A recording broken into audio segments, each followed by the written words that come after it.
Всем привет, друзья! Я сегодня готовлю хлеб с вялеными помидорами. Вот это мои собственные помидоры. Оставлю вам ссылочку в конце видео на рецепт. Я выложила часть помидоров на бумажное полотенце, чтобы немножечко, масло, немножко масла обсушить. Сейчас посмотрим. Я, конечно, хотела бы, чтобы немножко масла попало в тесто, но не столько много. Поэтому часть помидоров я выложила на бумажное полотенце. Рецепт этого хлеба у меня есть на канале. Это самый обычный хлеб на закваске. Я собрала его в комок, дала ему постоять полчасика. Это тот момент, который называется на английском языке bulk fermentation. То есть вот уже когда собрала тесто, выложила его, чуть-чуть присыплю мукой рабочую поверхность. И сейчас мы будем вводить помидоры. Оказывается, существует правильный и неправильный путь введения добавок в тесто. Так, раскладываем тесто вот в такой прямоугольник и выкладываем помидоры. Равномерно их раскладываем по всей поверхности. В самый неподходящий момент моей собаке вечно хочется то зайти, то выйти, то еще что-нибудь. Так, ну вот смотрите, раскладывайте равномерно помидоры, чтобы по всему хлебу потом у вас были, как они были видны. Смотрите, какое масло классное. Теперь складываем тесто в 1/3. Можно даже еще чуть-чуть положить помидорчиков. Хотя вот эти будут все равно на этой стороне. Ну, смотрите, как хотите. И теперь складываем еще один раз. Хорошенько прижимаем.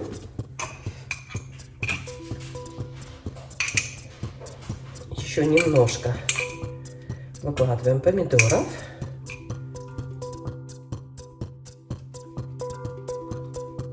И теперь придаем хлебу форму. Сворачиваем с натяжкой. Так. Сегодня я делаю... Ой, немножко порвался. Сегодня я делаю хлеб прямоугольный. Немножко слишком сильно, видите, подтянула. По идее, хлеб не должен рваться. Краешки нужно что сделать? Краешки нужно закрыть. Жалко, конечно, что порвался хлеб.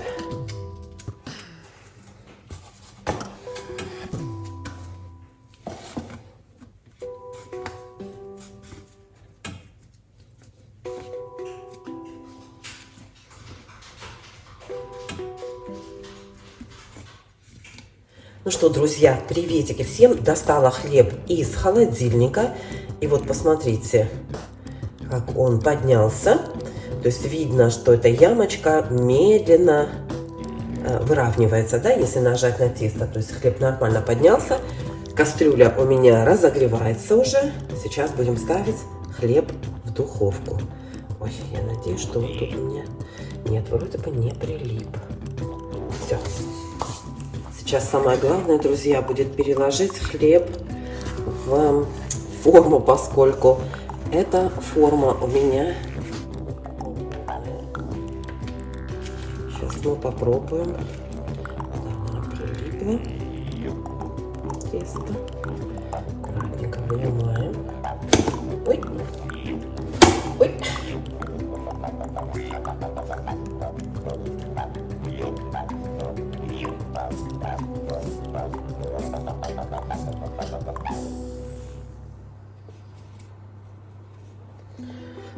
Осторожненько, осторожненько. Давай. Тихонечко, чтобы не опало. Так.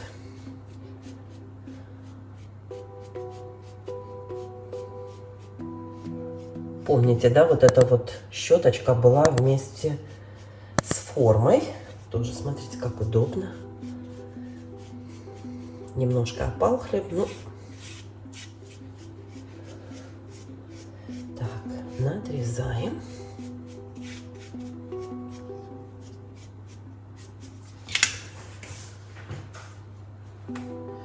Наконец-то, друзья, я приобрела нормальные лезвия. Вот лучше них ничего нету. Раз, и готово.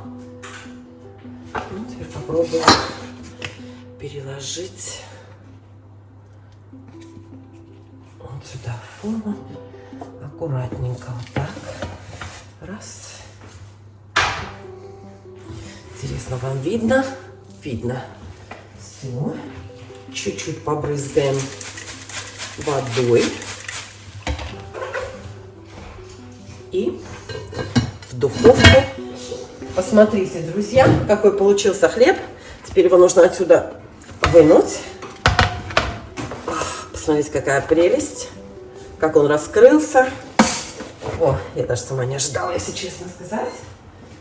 Ну вот, друзья, сейчас он остынет, и можно будет его разрезать. Немножко вот вверх порвался, но вы знаете, я впервые замешала вот эти вот добавки, так как я замешала их сейчас в процессе ламинации. Обычно я сразу добавляю, тоже где-то примерно, ну, на втором, может быть, третьем складывании. И часто добавляю, если, например, это семечки, я добавляю их сразу при замешивании. Всегда получается как бы отлично. Но вот, видите, помидорчики решила попробовать. Они немножко подгорели, я вот эти уберу. Аж хрустят. Ну, да, буду иметь в виду, что нужно чуть-чуть поаккуратней с ними обращаться. Ну, посмотрите, внешний хлеб просто суперски получился, правда? Все, разрежу, покажу. Уже мы разрезали хлеб, друзья. Посмотрите, как он выглядит на разрезе.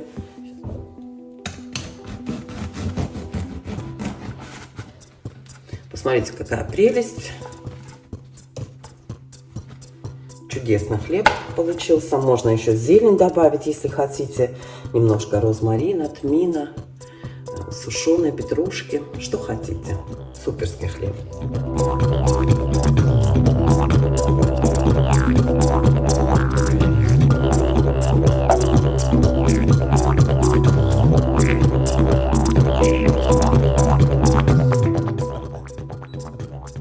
Очень простой рецепт капусты брокколи, который понравится всем.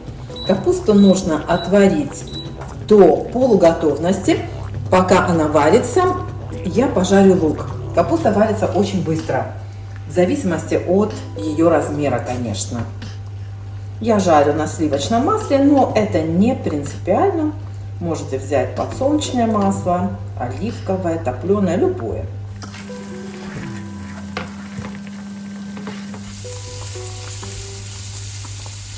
Капуста готова, я ее сейчас откину на дуршлаг.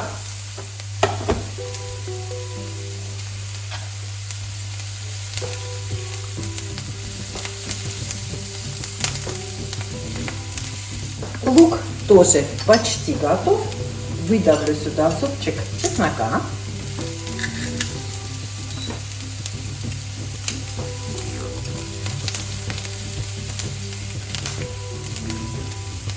Слегка его обжарю и перекладываем сюда капусту.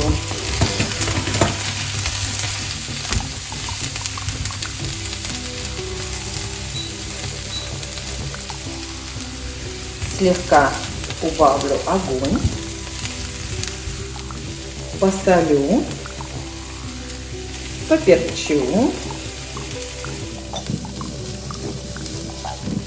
Теперь нужно слегка полить медом или кленовым сиропом, или любым сиропом. Вот буквально 1 чайную ложечку. Хорошенечко перемешаем. Посыпем молотыми орехами. У меня десертная ложечка. Чуть больше можно. Еще раз хорошо перемешали.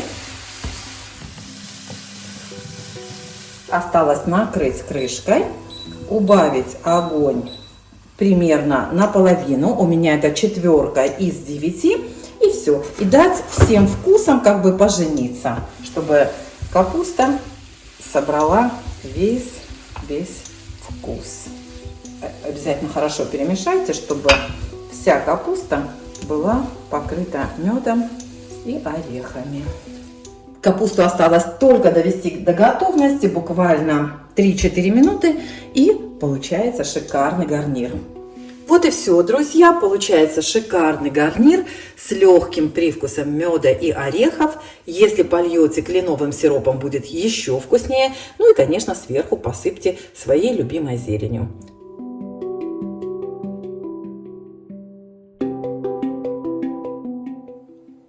Почему так скоро? Я боюсь совершить ошибку. Я чувствую, что мне нельзя здесь больше оставаться. А так я буду ходить по Елисейским полянам, есть кровь.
Я жарю пирожки, друзья, из самого простого постного теста.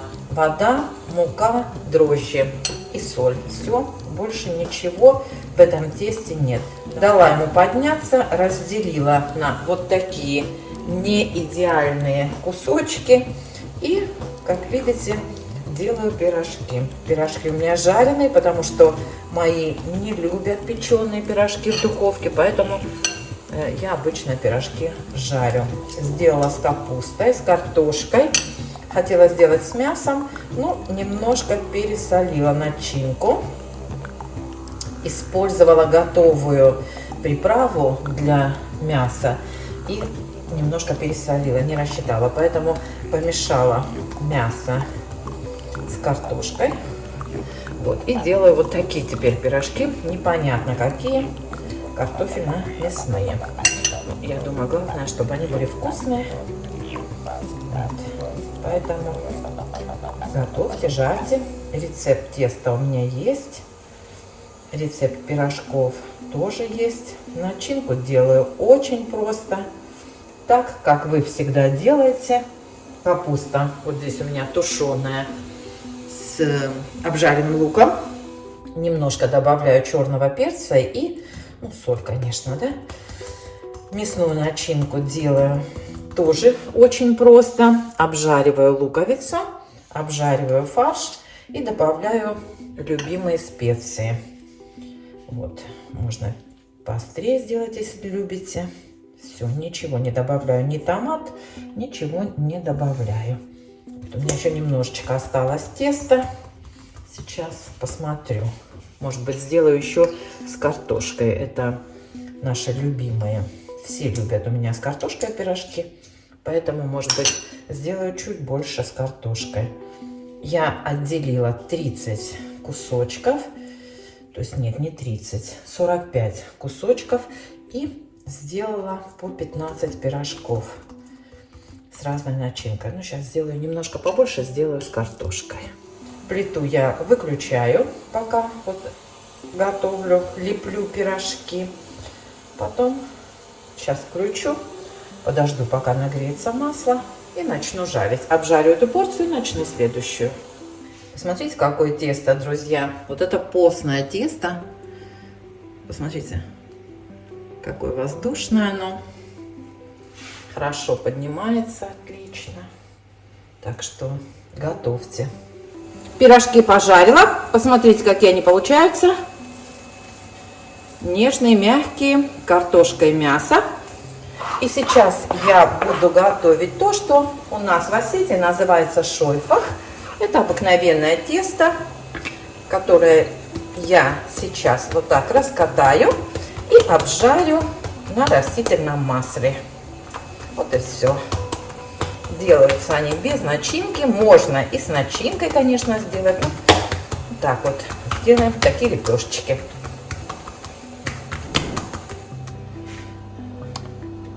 Так, кладем их в горячее масло. Посерединочке делаем пару дырочек. Все.